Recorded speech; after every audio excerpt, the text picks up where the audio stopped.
Olá, boa noite, tudo bem? Como é que vocês estão, minha designers? Sejam todos bem-vindos. Hoje eu estou aqui com a Charlotte, mais conhecida como Branca. E aí, como é que vocês estão? Como foi o final de semana, dia 1º? Espero que estejam todo mundo bem. Bom, para quem não me conhece, meu nome é Joyce Oliveira, sou esteticista, micropigmentadora já. Tô na área desde 2015 e meu objetivo aqui é ajudar você, designer de sobrancelhas, a faturar até 10 vezes mais com o procedimento de microblend. E eu tenho um recado muito especial, certo? Pra te falar, muito especial mesmo. Agora, dia 11 de maio, às 20 horas, nós estaremos aqui presente no YouTube, tá? Onde eu vou falar para vocês sobre o lançamento do nosso curso Microblend Lucrativo. É isso mesmo, o nosso curso 100% online, onde eu vou te mostrar na forma prática como você vai conseguir aumentar o seu faturamento em até 10 vezes, certo? Saindo de um procedimento de design onde você cobra hoje mais ou menos uns R$30, para um procedimento de microblend onde você vai cobrar em torno de R$350 a R$400, certo? Então, anote aí na sua agenda, 11 de maio, às 20 horas aqui no YouTube, vai ser no YouTube, tá bom?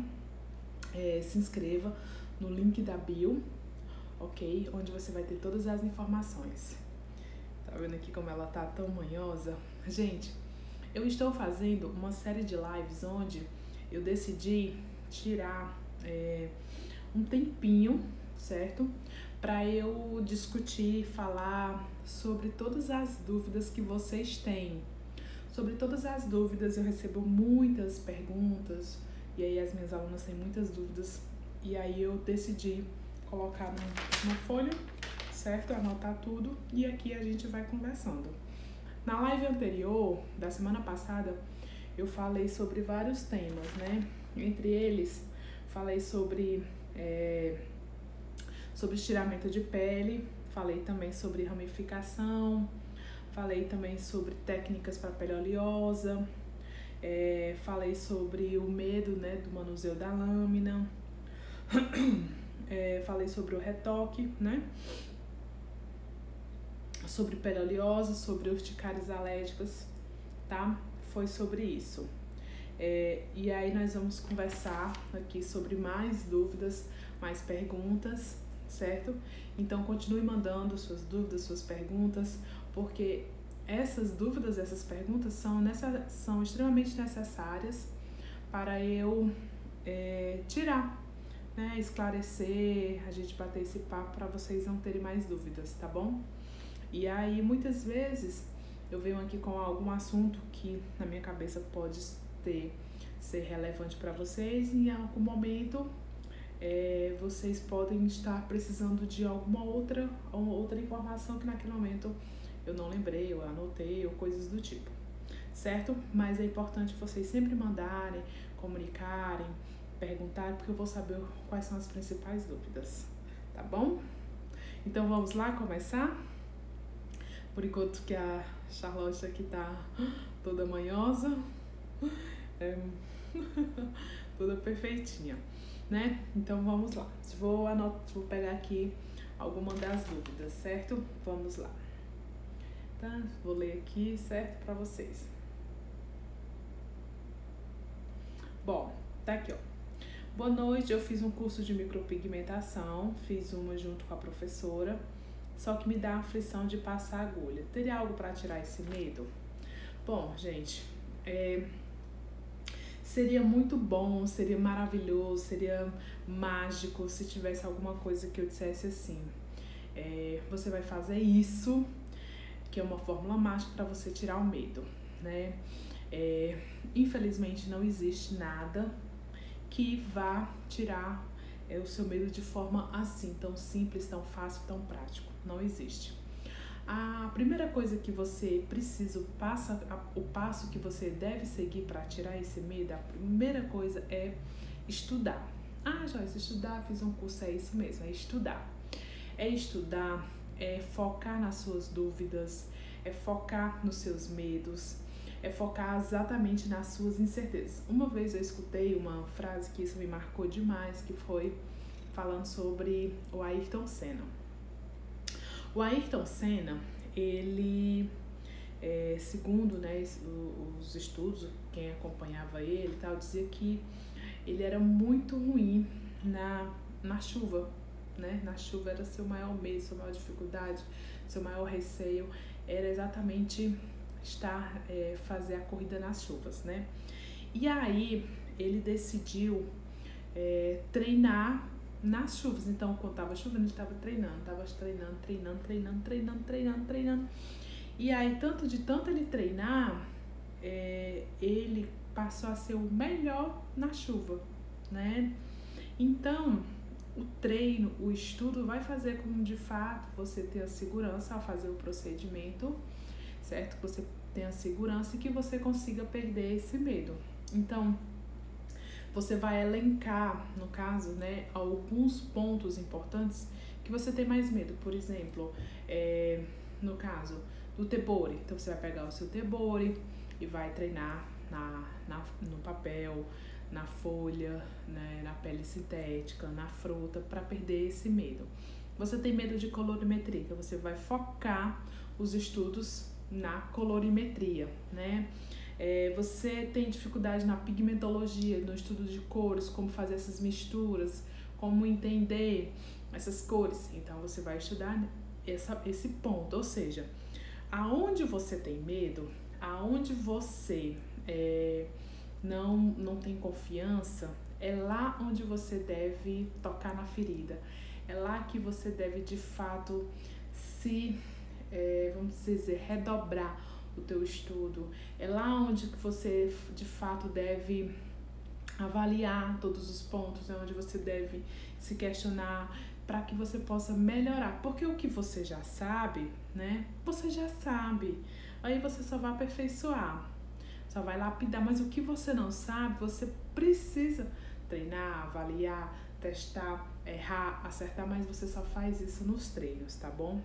Então, para te responder essa dúvida aqui, né, da minha aluna, o que, no caso, com a aflição, né, de para passar agulha, é isso mesmo, não tem muito segredo, é estudar, tá, e treinar. Depois que você treinar tudo direitinho, aí você vai pegar modelos, se você tiver 100% segura, modelos para você começar a fazer os cílios, ou então a shadow, tá bom? Ok, essa é a primeira dúvida que vocês me perguntam muito, né? Vamos pro próximo passo. Vamos lá. Bom, olá, tudo bem? É possível que os pelos que ainda tenham caiam com esse procedimento? Bom, eu escuto muito esse medo, né, de que muitos clientes, muitos alunos têm, de que com o procedimento de microblend vai fazer cair os pelos. Bom, o procedimento de microblend, ele na verdade, ele gera um processo inflamatório de forma controlada, né? Como é essa forma controlada? É fazendo o procedimento correto de limpeza, né? Utilizando pó cicatricial, fazendo passo a passo, não comer comida pró-inflamatória, não pegar sol, não utilizar ácido, todos aqueles pós de recomendação que a gente passa, certo? E aí vai fazer o controle desse processo, né? Dessa inflamação. Então, quando eu tenho um processo inflamatório controlado, o que acontece com o meu corpo? O meu corpo recruta várias células de defesa, certo? Recruta várias células de defesa, entre elas tem os macrófagos, temos, no caso, plaquetas de cicatrização, recruta o colágeno, ácido hialurônico, elastina para poder fazer a reparação daquele tecido. E aí recruta sangue, né? Tem aquela questão do sangue, recruta bastante oxigênio, vitaminas. Então, o que acontece? A pele, ela acaba gerando um estímulo de cicatrização de nutrientes e vitaminas, né? Ali naquela região bastante intensa. E aí faz com que aquela região ali seja fortalecida. Justamente por quê? Porque ela foi lesionada, então algo que foi lesionado é recrutado várias células para que realmente possa fazer essa reparação. Então, de fato, não é comum os pelos caírem, pelo menos eu nunca vi. Na verdade, é comum o quê? Os pelos voltarem a nascer. Eu já peguei casos, sim, de clientes que tinham um pouquinho pelo e depois a micropigmentação ativou, certo? Então, é muito comum isso acontecer, tá bom? Justamente por esse processo que eu acabei de explicar aqui pra vocês, certo? De inflamação, e aí recruta várias células de defesa. Nesse processo de recrutamento, fortifica a região e, no caso, fortifica, né, a região e ali fortalece, né, com todos as vitaminas e os minerais, tudo que foi recrutado, tá bom? Vamos lá, continuar. Já foi uma, duas. Bom, outra dúvida que é bem parecida com essa pergunta essa técnica é a que está aqui, ó. Essa lâmina não corta os pelos originais do cliente, corre o risco? Gente, os pelos que a gente vai fazer, no caso, os fios que a gente vai fazer no cliente, a gente trabalha no sentido do próprio pelo, certo? Isso quer dizer o quê? Que se os pelos forem para cima, aqui, a minha lâmina, eu também vou colocar ela para cima, né? Vou fazer os pelinhos aqui para cima. Se, por acaso, o meu pelo, a minha cauda, por exemplo, for aqui para baixo, então eu vou fazer os fios para baixo, né? Então, como eu vou seguir naturalmente o desenho do pelo, eu vou seguir o sentido de crescimento, né? Então, eu vou passar os fios por dentro dos pelos e aí eu fasto, né? Com a própria mão mesmo, e aí eu fasto e vou passando o fio somente na pele, no sentido do pelo. Então, não tem perigo de cortar os pelos, ok? Então, deixa eu marcar aqui as dúvidas de vocês que eu já anotei. Aqui, já anotei. Ok. Aí tem aqui uma outra dúvida. Essa técnica é a que está usando bastante, né? Dói ou é menos dolorida? Bom, no caso, a microblend, a técnica de microblend e a técnica de micropigmentação são duas técnicas na qual que são utilizadas agulhas, né? A micropigmentação, ela é utilizada uma agulha com o uso do dermógrafo, né? Como todo mundo sabe. E a microblend são utilizadas várias agulhas dispostas uma do ladinho da outra, né? Formando lâminas. Então, no caso, formando essas lâminas. Então, no caso, o que acontece? São agulhas, certo? Entrando na pele da nossa cliente. Se eu disser aqui pra você, profissional, né, design de sobrancelhas, que a micropigmentação é 000 dor, eu estou mentindo. Por quê? Porque aonde a tinta é inserida, aonde é feita a fissura, ela, no caso, era a derme papilar. Lá nós temos vasos sanguíneos, nós temos vasos linfáticos, lá nós temos células de defesa, nós temos nervos, tá? De sensitivos. E aí, o nosso anestésico, ele tem uma ação sim de anestesiar? Tem. Mas não é uma anestesia geral ou anestesia total, certo? Por quê? Vou explicar pra você. A nossa pele, ela tem uma função de barreira, né? Ela serve para nos proteger e ela tem uma função de barreira. Então, quando a minha pele está 100% íntegra, ou seja, ela não está cortada, não está lesionada, não está ferida, não está marcada ou coisas do tipo, ela tem uma função de barreira muito eficaz. Então, ela protege contra sujidades, contra poeira, contra micro-organismos e contra o anestésico também, né? Porque vamos dizer, como é que eu posso dizer? É um objeto estranho ali no nosso corpo, né? Então, a pele, ela está íntegra Então a função de barreira é muito forte, certo? Agora, quando eu lesiono essa pele, quando eu faço, por exemplo, microcanais, faço fissura, faço algum tipo de lesão, né? Quando eu abro esses canais e aí eu consigo de fato fazer com que esse anestésico tenha uma permeação, então ele sim vai ter uma ação muito efetiva, né? Muito eficaz na anestesia dessa pele. Só que para eu fazer isso eu preciso de fato dar umas batidinhas com o meu Tebori. E aí, dando essas batidinhas com o Tebori, vai fazer com que de fato eu sinta algum desconforto, né? Então eu sinto um desconforto no momento para poder ter um procedimento confortável. Então assim, de fato a microblend ela acaba sendo um pouquinho mais dolorosa do que a micropigmentação por esses fatores, tá? Dói, pode sentir um desconforto, mas nada que não dê para aguentar, nada que seja, nada que não seja extremamente, vamos dizer assim, tolerável, né? O anestésico promove um conforto bem bacana, mas dizer que é 100% zero dor, não. Tem um desconforto, mas é totalmente suportável e dá para aguentar. E assim, o procedimento é rápido, né? O ideal é que a gente faça um procedimento desse em 1 hora e meia. E aí quando tá começando pode até ser 2 horas, né? Mas é um procedimento bem rápido, tá bom?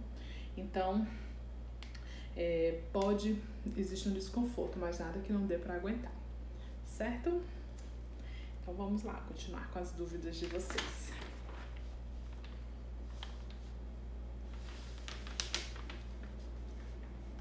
Bom, e quando a cliente não tem fios? Nada de fios. O que recomenda fazer? Bom, no caso, existem dezenas e dezenas de técnicas, certo? Nós temos técnicas misturadas de fios e sombra, de fios de sombra, de fios no começo e fios em cima e sombra embaixo. Temos ela toda sombra com fios e sombra toda nela. Temos o fio, a sombra só na cauda, a sombra só no meio, tá? E aí, o que eu indico nesse caso? Quando a cliente não tem nada de fios, nada de fios e de pelo natural, eu sugiro que você faça uma técnica mista, tá bom? De fios e sombra. Por quê? Os fios nesse comecinho aqui, ela vai dar mais naturalidade, tá? Vai ficar aqui mais naturalzinho, tá? Por ser dessa região, tudo essa questão da região de luz e sombra, né? Então aqui fica um pouco mais natural. E aí, aqui nessa região, né, do centro até a cauda, é necessário que você coloque um sombreamento com batidinhas. Pra quê? Pra dar uma impressão de volume. É isso mesmo. Já que ela não tem, então você consegue aqui fazer mais naturalzinho. E do meio pro fim você dá uma impressão de volume. Então, nesses casos de cliente que não tem nada, absolutamente nada, eu super indico a técnica híbrida de fios e sombra. Fios no começo e no meio uma transição e do meio pro fim sombra. Vai ficar muito bonito, muito elegante, uma técnica moderna que hoje muitas pessoas estão procurando, tá bom? Então é isso que eu indico. E aí, me conta o que vocês estão achando da live. Bom, vamos lá. Há 2 anos fiz uma micro esfumada. Tem como fazer o retoque fio a fio arqueando onde não tem pelo? Bom, o que vocês acham? Eu recebo muito essa dúvida, né? Sobre procedimentos de esfumado, depois querendo fazer a técnica de fios. E aí eu queria saber qual a opinião de vocês. Bom, eu vou falar aqui a minha opinião, tá? Como é que funciona as técnicas. Nós sabemos que uma técnica de fio, ela precisa ter fio, pele, fio, pele, fio, pele, fio, pele, certo? Então, uma técnica esfumada, ela não tem fio, pele, ela é toda pintada, tá? E aí, se essa sobrancelha, no caso, foi feita há 2 anos, temos que avaliar se ela está muito chumbada. O que é chumbada? Chumbada é com uma quantidade muito grande de tinta na pele, né? Fica aquela cor de chumbo, aquela cor de gás de cozinha, aquela cor de cimento, né? Aquela cor de rato, vamos se dizer assim. Chumbada, meio acinzentada. Então, se tiver assim muito chumbada, nesse caso tem que despigmentar, ok? E dependendo do caso, não pode nem neutralizar, porque não resolve, tá? E aí, nós temos essa técnica, né? Esse estado. Se tiver nesse estado, não tem como fazer, tem que despigmentar para fazer fios. Agora, se estiver muito clarinho, só um leve sombreado, a gente, claro que precisa avaliar. Não tem como dizer assim, ó, de fato vai dar certo ou não, mas a gente precisa avaliar. Agora, se você já enxerga que tá bem clarinha, bem pouquinho fios, né, bem pouquinho a sombra, bem clarinho, quase que você não enxerga, provavelmente você vai conseguir fazer a técnica de fio a fio microblend em cima de uma esfumada. Mas é só se tiver pouca tinta, se tiver só um sombreado muito discreto. Se tiver muito escuro, infelizmente não dá. Ou tem que manter a técnica, ou tem que fazer uma retirada, ou no laser, ou no jato de plasma, ou na despigmentação química, tá bom?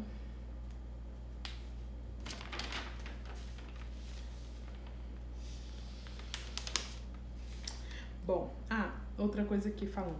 Posso fazer o retoque arqueando onde não tem pelo? Gente, eu não sugiro de jeito nenhum que vocês façam isso.